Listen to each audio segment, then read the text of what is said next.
Mercree, and I'm extra excited today to be here with my friend Shannon Kaiser. Hi, Shannon. Hi, I'm so excited to be here. Yay! Shannon is a best-selling author, an international life coach, a travel writer, inspirational speaker, teacher, and adventure buff. I love her website, playwiththeworld.com. And her books include the Find Your Happy Daily Mantras, Find Your Happy, and coming soon, Adventures for Your Soul, which I'm very excited to read. Awesome. Yeah, thank you so much for being here. Thank you. I absolutely love your show. I love you. I love your books, so I'm pretty thrilled to be here. I love you. I love your books. I love your site. I love your show. It's just a love fest. Much love. It's just a love fest. Thank you. Love fest here today. Yeah. So, I have a fun question I like to ask, and I really like the warm and fuzzy questions, of course. Okay, super. I'm ready. Yeah, I thought you might enjoy this. What one piece of advice would you offer your 18-year-old self if you could send a message back in time?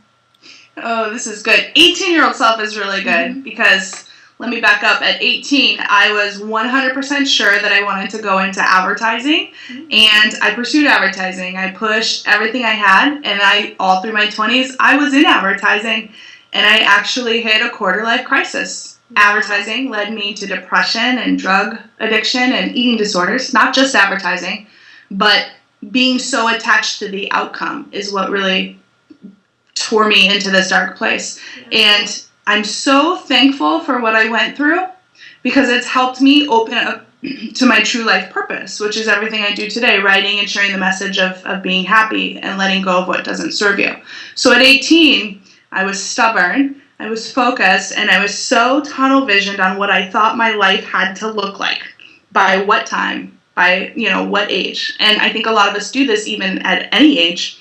So I would return to my 18-year-old self and I would say, have more fun, relax. And that's one of the reasons why my whole entire mission in life is to help people have more fun, and Play with the World is about, because guess what? Life is super short and we can get caught up in our expectations and our emotions. And if we're not choosing joy in the moment, then we're really missing out the opportunity to really make the most out of it. So I'd say, Shannon, have more fun, man. Stop being so focused on your college applications, lady. I love that. And yeah. I just love everything about your message, Shannon. Just everything about it. Shannon and I are like author soulmates or something. I mean, we're just like so lined up. It's amazing. And you know what's really special is I actually came across your first book in 2012. I was coming out of it. It's 2012, maybe 13. Right. Anyways, when did it come out? 2012, yeah. It was like, it just came out. I was going through this breakup. I was like, I'm going to call in the awesome man that I know I'm worth. And your book spoke to me and I loved it. And I was like, this woman is amazing. I went to your website and I connected with you on social media. And what's beautiful is since then we've developed this relationship of friendship and support. And now I feel like you're my soul sister. It's amazing. I know, it's awesome. Yeah. It's just like chills, It's just... Yeah, it's like the power of intent too, just following that gut instinct to reach out to an author that inspires you. Like, I didn't know we'd become best buddies. I know. It's cool. And it's so funny because all that time I was watching Shannon, loving her message, and we're starting to interact, and it comes out later. Years before, you'd read my book. I mean, it's just so amazing. Fun. Yeah, I love it. Yeah, fun. I love it. Life is good. Yeah, thank you. Yeah. That's a question, though. Yeah, I think that's so fun. It's a fun one. So, yeah. Go ahead. Oh, I was going to say, so tell us more about your journey as far as, Find Your Happy and Adventures for Your Soul. Oh, gosh. Please excuse me. Where's my phone? So tell us more about your journey with Find Your Happy and Adventures with Your Soul, as far as what brought you to write those books and your personal path with that. Yeah, let's back up to when I was in corporate. I was in advertising, and my doctor diagnosed me with clinical depression, and I realized I had a choice. I could literally go on more drugs to try to feel better, or I could look at the root cause of why I was so unhappy. And I chose the latter. I really said, Shannon, listen, this is something you can manage in the sense of getting honest with yourself. And I didn't know what I wanted to do at the time, but I knew what I was doing was not right at all on any level. I didn't belong in a corporate environment. I didn't relate to people in advertising. I was good and liked my job. I liked the people I worked with, but it felt so forced. And I realized what I needed to first look at is where I've been not honest with myself and start to look at what I need in my life. And I started with my values, and I valued expressing myself creatively, writing, traveling. And what was really amazing is none of my values were at play. So no wonder I was so depressed. No wonder I was turning to drugs and these horrible addictions that were keeping me numb because I wasn't being true to myself. And so for me, my path became getting very honest, and that led me to leave corporate, move back to Portland, Oregon, adopt a dog who I love, start to travel more. And in traveling, I started to write, and I realized I can't not write. And each article I would write, I would put on a blog, and it would be shared. And then Chicken Soup for the Soul published one of my first articles. And when I got that acceptance letter, it was like this moment in my body. Everything shifted, and it was like light bulb coming down saying, this is what you need to do. And I realized, and it wasn't until after I started taking the steps, that I'm a writer. I have a message, and I have to share. And it comes with all the other things I do as well, like, sharing, coaching, stuff like that. Yeah. And so that's what led me to write the book. I literally sat down and I wrote the table of contents for Find Your Happy. And, what's interesting is at the time, I had some coaches and authors who said, don't write about happiness. You can't make money as an author. No one's going to really like that. Because guess what? Happiness is so overdone. Mm-hmm. And I remember hearing that. And we always have a choice when we're following our dreams. I could have listened to all this outward chaos. Instead, I ignored it all and followed my heart.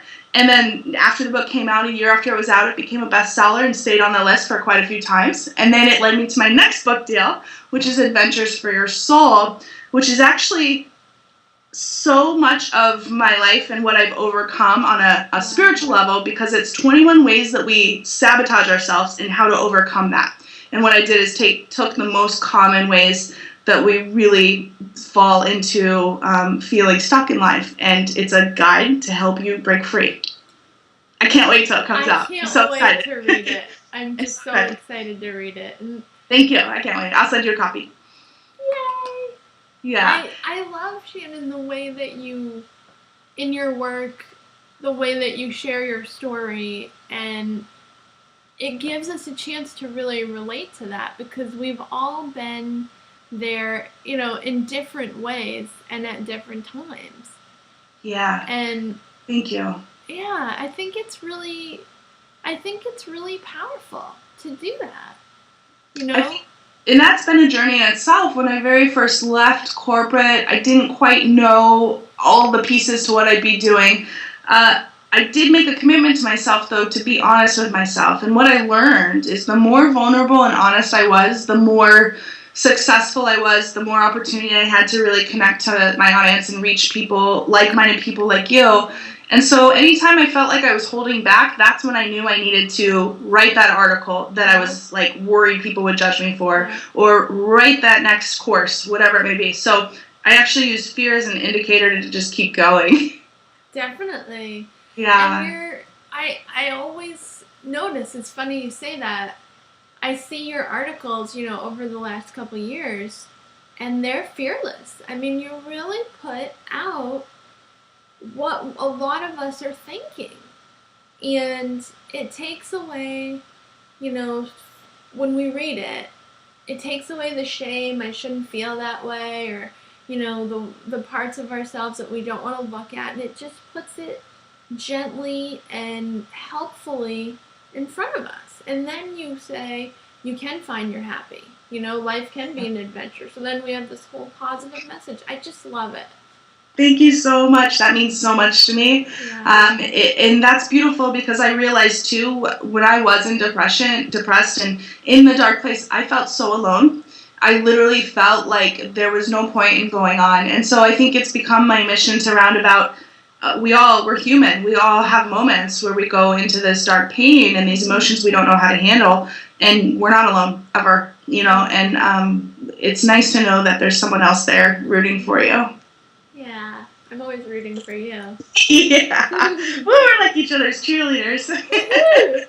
Yeah. I know, we're really fortunate, and I think that really shines a light on the blessing of friends, especially girlfriends, whether we're colleagues that meet and become friends or we've known each other for years, whatever it is, it's such a treasure in life.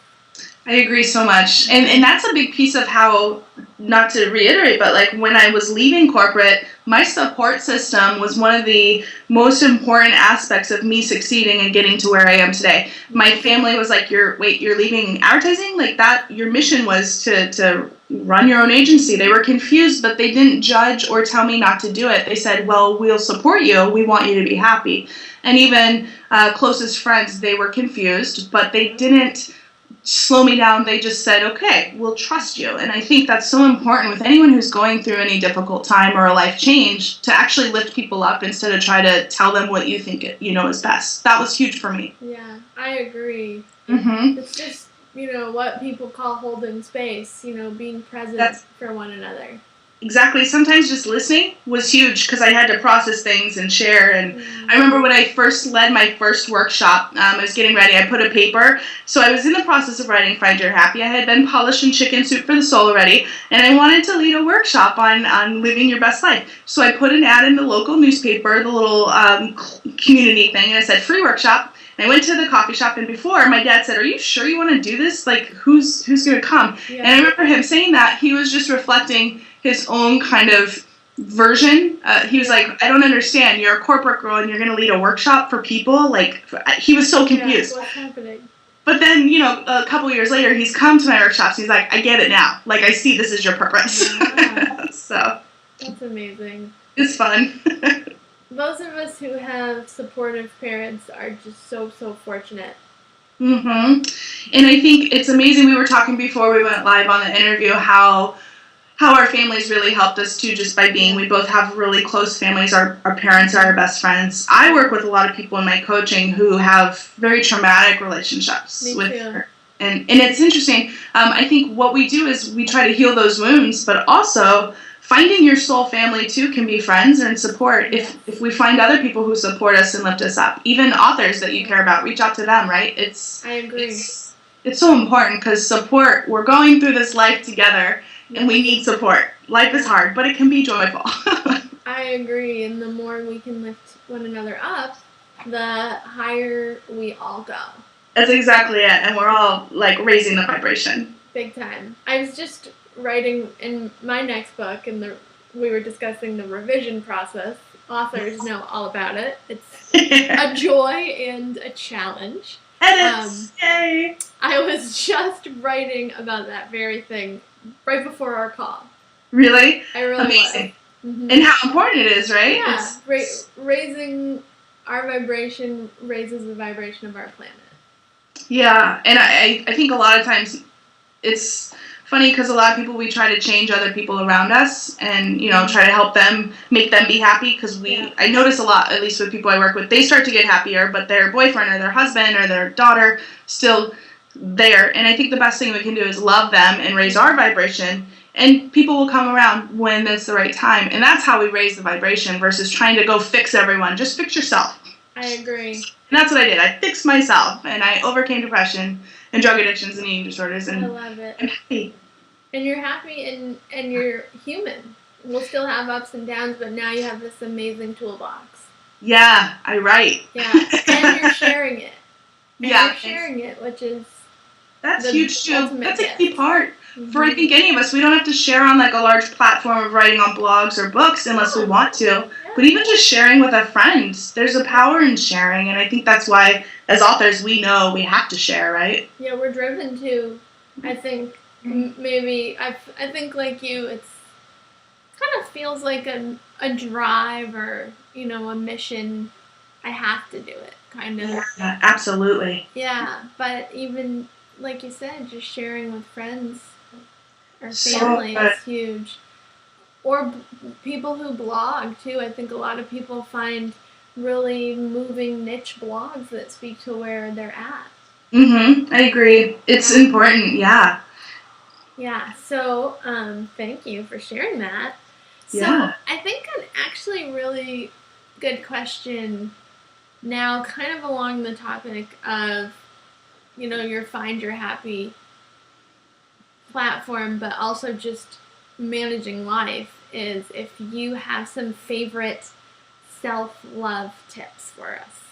Oh, yes. I have so many self-love tips because that's a beautiful process in itself. I have had a really, in my life, troubling relationship with my body. I loved all aspects of my brain and my heart, but accepting yourself and truly being happy, and this is what led me to the book deal for the next book. Like, I got to a place where I realized Find Your Happy came out, and I was doing pretty good, traveling and sharing the message, and it became a bestseller, and I realized I'm still not as happy as I could be, because when I look in the mirror, I don't like my body. And so for the past literally 2.5 years, I've been on a full-time mission to just fall in love with myself, and I can truly say today that I wake up every day like, Shannon, you're awesome, you're doing the best you can, and guess what? You're a beautiful being of the universe. God made you, like, it's awesome.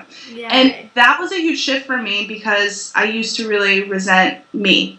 And I think a lot of us, actually there's been a study that 90% of people and women don't like themselves. That's a huge number. It's a huge number. And I think that's one of the reasons we do what we do, because we are human and we want to do that. So as far as tips, I have little tips that may seem corny and woo-woo to really solid tips that are grounded in like science. So I'll start with the woo-woo ones that feel a little weird, but they helped me the most. And it's to like literally stand in front of the mirror and look in your eyes and compliment yourself. Simple, easy, over and over. And in the beginning, when I did it, I'd start crying because there was so much pain there. And the more I do it now, I wake up and I'm like, you're so cute, you're so pretty, you're going to have a great day. And that is a huge shift from where I was, right? Yeah. And also being compassionate, there's different pieces. Maybe we like our body, but we hate our hair. Or maybe we hate our toe. Or maybe we hate the way our chin is. And the thing that really has to start to change is the way we talk to ourselves about ourselves. Yeah. And I think I became acutely aware of what I was saying to myself. And at one point I realized about 100% of the time I was being mean to myself. Even though I was saying I love myself, I was literally sabotaging myself in my head. So now I change all those thoughts into loving ones, and I say, you know what, you're doing the best you can. And some days I have some days where I fall back into frustration, and I say, you know what, you're doing the best you can, and that's enough for most days. Yeah. And then there's like other things that I do, journal, free write, but also I think ultimately every tool comes back to being aware of what you're doing, because our fear and our ego is going to run wild if we don't catch it in the act. And most of the self-hate comes from us feeling like we've done something wrong, or feeling like we're not where we should be or who we should be. And instead, just change the conversation in your mind and love can come in. Right. Yeah. That's a shift. I love that. Yeah. I agree with you on every one of those, and I think they're all beautiful tips. And they're really actionable and easy. Yes. In theory, although what a profound act it is to become aware of how we talk to ourselves internally. It's true, and it can really shift. And I think it's very uncomfortable at first. I know in the beginning I would avoid doing it, but I knew I needed to show up daily in front of that mirror and make it a practice. Just like working out. When you start working out and you haven't, your muscles will be sore. And it's like, oh, it's uncomfortable, I don't want to go back. But the consistency is key, and the more consistent you are, the more it becomes a way of life, and you don't know how to function without it. Yes. Yeah. I love that. Thank you for sharing those. Yeah, thanks for asking. That's a good one. So far, what is your greatest joy in life? Oh, wow. So far, the greatest joy is actually being in a place where I can do what I love on a minute-to-minute basis. And to me, helping people and being of service is what I love. I found my purpose by taking my own story and being able to help others.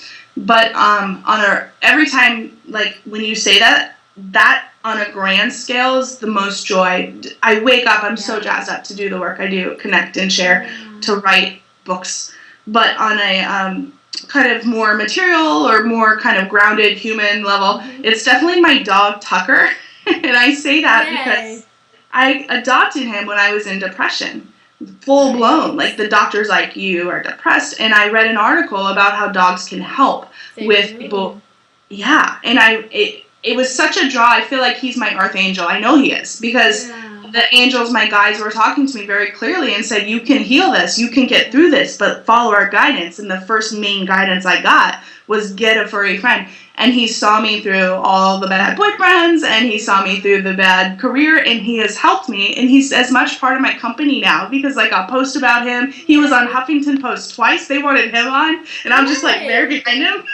So he's like, the little guy who helps people save from depression. So he's meant so much to me. Awesome. That's awesome. Yeah, it's fun. There's so many ways that our pets just open our hearts, with that unconditional love. Yeah, and I know it's the same. I'm not a mom, but I know moms feel that way for their children. I think it's the same. I think with Tucker, though, it's because there's such an emotional connection of him helping me through the darkest time of my life. Right. It's like we've overcome. We found the pot of gold at the end of the rainbow. That's how it feels. So it's a deep thing. Because now you're happy and he can feel it. Yeah. And I'm sure he loves it because he agree. Wanted that for you. Yeah, what's really interesting, this is a whole kind of separate thing, but he used to have a lot of health issues. He had some allergies. They thought he had cancer. We went through surgeries. He's healthier now than he's ever been, and he's a senior dog, and he's acting like a puppy. And I really believe that my energy is helping him too, because I'm in a place in my life. Dogs and animals, even children, pick up our emotions, and they take it on. And it's just a reflection of kind of what we've gone through together. We've overcame. That's awesome. Special. Now you're both playing and having fun. Playing with the world. Yeah, playing with the world. Yeah, He's got his bone. He's like, I'm playing with the world. He's like, good. It's been so fun to talk to you. I want to ask you more warm and fuzzy questions. I'm going to ask you one more. Hey, super. Yeah. I love you. So, when in your life stands out as a moment when kindness touched your heart? That's great questions. That's a fun one. Yeah, so there's so many actually things that come up. So when you say one moment, to me, I believe kindness is a way of life. There's a chapter in my first book, Find Your Happy, called Be a Kind Junkie. Yes. And so just because the first one that comes up to mind is like a pay it forward one, but I'm actually not going to share that one. I'm going to share another one that is bigger as far as kindness goes. I think kindness isn't always about us giving money. The first one I was going to share is someone was paying for my drink in front of me, and it led down to the whole line at Starbucks. Like 10 of us got free drinks because we all paid it forward, which is amazing. And that just happened 2 weeks ago. So I shared that one. But the bigger one is I was actually in Jamaica. I was on a travel writing assignment, and I volunteered. I was writing for a magazine. This was a few years ago, and I went to an orphanage to volunteer, and we did yoga with the children. And to me, the act of kindness was the little girl that I was doing yoga with. She had this infectious laughter, and here she was in an orphanage. She was very she was undernourished, and it was the part of the country that was really just, suffering.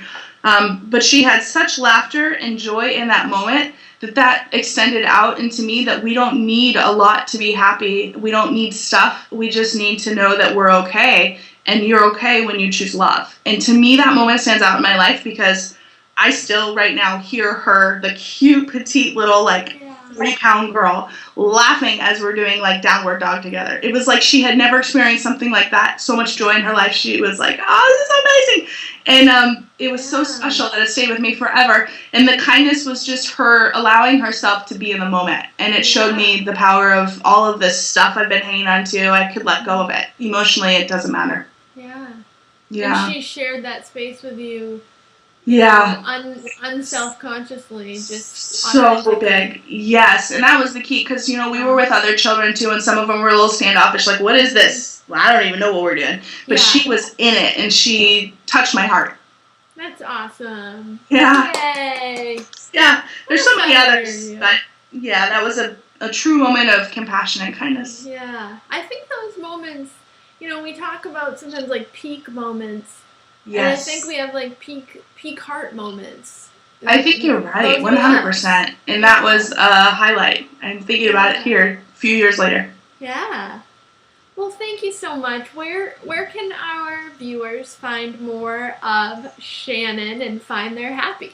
Yes, you can go to playwiththeworld.com, and that's where we can connect. I'd love to see you on Facebook, Shannon Kaiser Writes. I'm always posting positive messages there. You can connect to any of my other social media accounts through there, but I would love to see you. If you go to Play with the World, you get a free Love Your Life to the Fullest guide, too, which will give you some of the tools we've shared today in a more actionable format for you. I need to sign up for that. I don't even know if I'm on your list, but I want to read it. I'll send it to you. Yeah, I'm in. Well, thank you so much for being here. It was awesome as always. Thank you. I'm so excited to be here. Thank you. Have a great day. Every time I talk to Shannon, I just grin from ear to ear. Yay. Yeah. It's awesome. Yeah. Well, thank you guys all for being here. Thank you from Shannon and I. And remember to live joy, be kind, and love unconditionally today and every day.